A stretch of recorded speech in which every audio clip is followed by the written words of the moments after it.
Setelah kita memahami ketiga-tiga perkara berkenaan dengan kebarangkalian peristiwa bergabung, iaitu yang pertama kita dah bincang berkenaan peristiwa bergabung. Yang kedua kita dah tengok berkenaan dengan peristiwa bergabung bersandar ataupun tidak bersandar. Manakala yang ketiga kita dah tengok berkenaan peristiwa bergabung eksklusif dan juga tidak saling eksklusif. Jadi dalam bahagian ini juga kita dah jumpa yang melibatkan operasi darab dan juga kebarangkalian yang melibatkan operasi tambah. Jadi dalam bahagian terakhir ni kita akan melihat kepada standard pembelajaran seterusnya, iaitu menyelesaikan masalah yang melibatkan kebarangkalian peristiwa bergabung. Sebelum kita nak melihat kepada contoh yang bersesuaian, kita lihat langkah-langkah yang ditekankan sebagaimana yang ada di dalam buku teks untuk menyelesaikan sesuatu masalah dalam setiap topik ataupun dalam topik kebarangkalian ini. Jadi yang pertama kita perlu memahami masalah. Fahami dulu masalah yang diutarakan dalam setiap soalan tu. Kemudian yang kedua, kita rancang strategi. Rancang strategi kita nak buat kaedah yang bagaimana untuk menyelesaikan masalah yang telah kita fahami tadi. Kemudian yang ketiga, kita laksanakan strategi yang telah kita rancang tadi. Dalam contoh soalan kebarangkalian ni, mungkinlah kita melaksanakan strategi gambar rajah pokok ataupun kita menggunakan kaedah-kaedah yang lain. Dan last sekali kita membuat kesimpulan daripada keputusan yang telah kita peroleh semasa kita melaksanakan strategi itu tadi. Baik, kita lihat contoh ini ya. Sebuah kotak mengandungi 7 biji guli merah, 5 biji guli kuning dan 3 biji guli biru. 2 biji guli dipilih secara rawak dari kotak satu demi satu. Sekiranya guli pertama berwarna biru, maka guli biru itu akan dipulangkan ke dalam kotak sebelum guli kedua dipilih. Sekiranya guli pertama bukan berwarna biru, maka guli itu tidak dipulangkan ke dalam kotak dan guli kedua dipilih. Hitung kebarangkalian mendapat kedua-dua guli yang berlainan warna. Jadi di sini ada perkataan-perkataan yang boleh kita kena pasti sama ada ini adalah peristiwa bersandar ataupun tidak bersandar. Okay? Jadi kita dah faham dalam masalah soalan ini ada beberapa perkara yang perlu kita highlightkan. Baik, kita lihat apa masalah-masalah yang perlu kita fahami di dalam soalan ini. Okey, ini adalah satu peristiwa bergabung yang bersandar sebab ada penggunaan istilah dipulangkan dan juga tidak dipulangkan. Kedua, jumlah guli dalam kotak tu ada 15 biji. Yang mana 7 biji berwarna merah, 5 biji warna kuning dan 3 biji berwarna biru. Baik, kemudian kehendak soalan ini adalah dia nakkan kita mendapatkan kebarangkalian mendapat guli yang berlainan warna. Jadi kombinasi dia boleh jadi merah kuning, merah biru, kuning merah, kuning biru, biru merah, biru kuning. Ini kesudahan yang boleh kita dapat daripada kehendak soalan yang hendak kita mendapatkan dua-dua guli yang berlainan warna. Itu masalah yang boleh kita analisis. Yang kedua, kita tengok kita nak rancang strategi ya. Strategi apa kita nak guna? Okey, kita akan lukis gambar rajah pokok. Pertama kita akan lukis gambar rajah pokok. Kemudian yang kedua, daripada gambar rajah pokok tu kita akan menghitung kebarangkalian MK atau MB atau KM atau KB atau BM atau BK. Jadi bagi setiap kes atau ni, ia akan melibatkan operasi tambah. MK tu melibatkan darab, MB melibatkan darab. Jadi di antara MK dan MB itu nanti dia adalah kes atau. Jadi kes atau akan melibatkan operasi tambah. Baik. Seterusnya kita akan melaksanakan strategi ya. Dalam strategi yang kita nak menyelesaikan masalah ni kita akan gunakan gambar rajah pokok. Okey, untuk mendapatkan guli yang pertama, kebarangkalian mendapatkan guli merah ialah 7/15. Kebarangkalian mendapatkan guli kuning ialah 5/15. Manakala kebarangkalian mendapatkan guli biru ialah 3/15. Okey, itu guli pertama. Guli kedua. Kita tengok kebarangkalian mendapatkan guli kedua ialah 6/14. Kenapa kita lihat dia punya keseluruhan guli telah berkurang? Sebab tadi dia kata kalau dapat guli selain daripada biru, guli yang pertama tidak akan dipulangkan semula. Jadi ia telah berkuranglah 6/14. Kemudian nak dapatkan guli kuning 5/14. Dan nak mendapatkan guli biru ialah 3/14. Bagaimana pula mendapatkan guli kedua? Kebarangkalian mendapatkan guli kedua setelah guli pertama adalah kuning. Jadi, 7/14. Dan kita lihat di sini lagi sekali, bilangan keseluruhan telah berkurang. Kenapa berkurang? Kerana kita faham masalah tu tadi bahawa kalau kita dapat guli selain daripada biru, guli itu tidak dipulangkan semula ke dalam kotak. Jadi, kebarangkalian mendapatkan guli kedua merah, ya 7/14, guli kedua kuning 4/14 dan guli kedua biru 3/14. Baik, bagaimana kalau yang pertama, guli pertama kita dapat guli berwarna biru.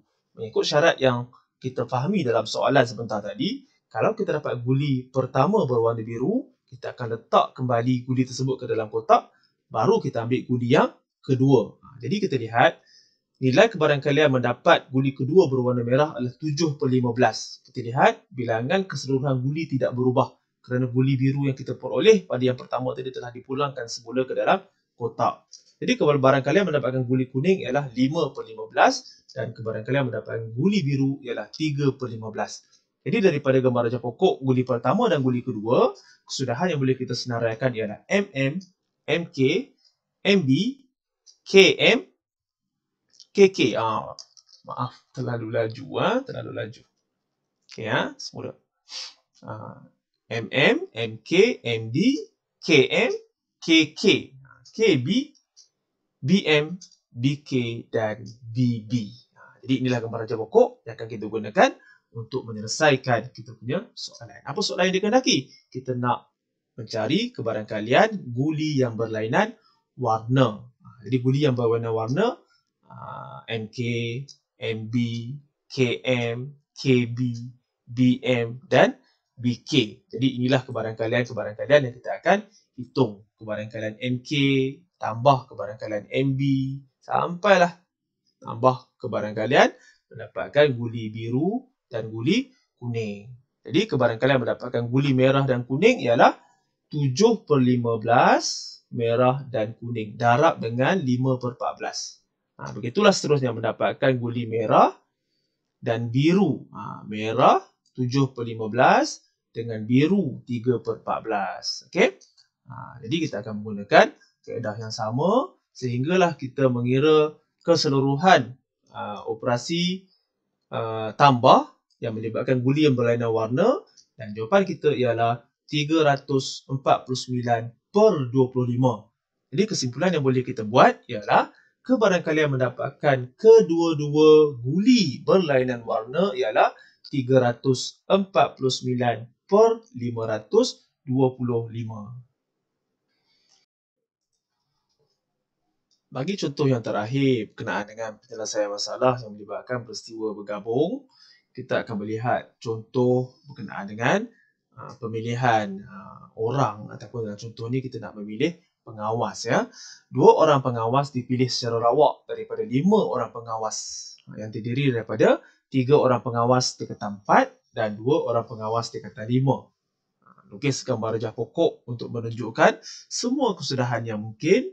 Kemudian hitung kebarangkalian kedua-dua orang pengawas yang dipilih adalah daripada tingkatan yang sama. Jadi kita perlu fahami soalan ini melibatkan pemilihan pengawas daripada 2 tingkatan yang berbeza iaitu tingkatan 4 dan tingkatan 5. Yang mana tingkatan 4 ada 3 orang dan tingkatan 5 ada 2 orang. Kita nak pilih 2 orang dan kebarangkalian yang nak kita pilih nanti adalah 2 orang pengawas yang kita pilih adalah daripada tingkatan yang sama. Itu masalah yang perlu kita fahami. Kemudian kita akan menggunakan gambar rajah pokok untuk mencari kesudahan yang mungkin dan kita akan laksanakan pengiraan menggunakan gambar rajah pokok itu untuk mendapatkan kebarangkalian sebagaimana yang dikehendaki oleh soalan. Jadi kita lihat penyelesaian dia. So saya labelkan T4 sebagai tingkatan 4 dan T5 mewakili keseluruhan tingkatan 5. Jadi untuk memilih pengawas yang pertama, 2 kesudahan yang boleh kita dapati iaitu mendapatkan pelajar tingkatan 4 3/5, manakala mendapatkan pelajar tingkatan 5 ialah 2/5. Jadi ini adalah kebarangkalian peristiwa bersandar yang mana apabila kita telah memilih pengawas yang pertama, dah tentu pengawas yang pertama ni tidak masuk semula ke dalam kumpulan untuk kita pilih pengawas yang kedua. Maka dia akan memberi kesan kepada kembaran kalian memilih pengawas yang kedua. Jadi kembaran kalian memilih pengawas yang kedua, kita akan lihat mendapatkan pelajar atau pengawas tingkatan 4, kembaran kalian ni adalah 2/4. Yang mana bilangan tu telah berkurang, berbanding 5 sebelum ni sudah jadi 4. Pengawas tingkatan 4 pun dalam sampel yang nak ambil kedua tu sudah tinggal 2. So 2/4, manakala mendapatkan pengawas tingkatan 5 juga 2/4. Sekiranya pengawas pertama yang kita pilih adalah pengawas tingkatan 5, kembaran kalian untuk mendapatkan pengawas kedua ialah daripada kalangan pengawas tingkatan 4 ialah 3/4. Manakala untuk mendapatkan pengawas tingkatan 5 ialah 1/4. Jadi kesudahan yang boleh kita senaraikan di sini ialah T4, T4. Maksudnya dua-dua pengawas tingkatan 4 kita pilih. T4, T5. Seorang tingkatan 4, seorang lagi tingkatan 5. Manakala T5, T4 dan yang terakhir T5, T5. Bermaksud kedua-dua pengawas yang kita pilih adalah daripada kalangan pengawas tingkatan 5. Baik, kita akan lihat penyelesaiannya berdasarkan gambar jawapan pokok ini yang akan membantu kita menyelesaikan soalan dalam contoh ni. Okey, kita nak dapatkan kembaran kalian pengawas daripada tingkatan yang sama.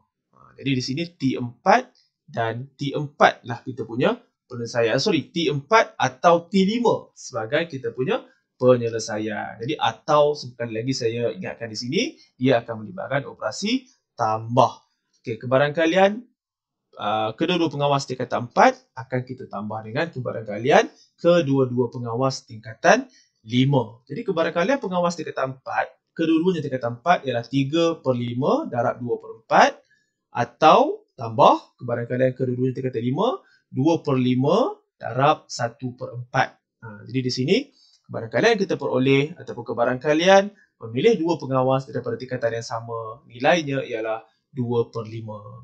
Baik, setelah beberapa contoh yang kita lihat, bermula daripada asas 3 perkara yang kita bincang dalam topik ini sehinggalah kepada penyelesaian masalah, apa yang saya harapkan video ini akan memberi manfaat kepada anda yang menonton, memberi pemahaman yang lebih jelas berkenaan topik ini. Tetapi perkara yang paling utama untuk kita memahami suatu perkara terutamanya dalam matematik adalah latihan yang berterusan. Jadi akhir kata, sekian. Assalamualaikum warahmatullahi wabarakatuh.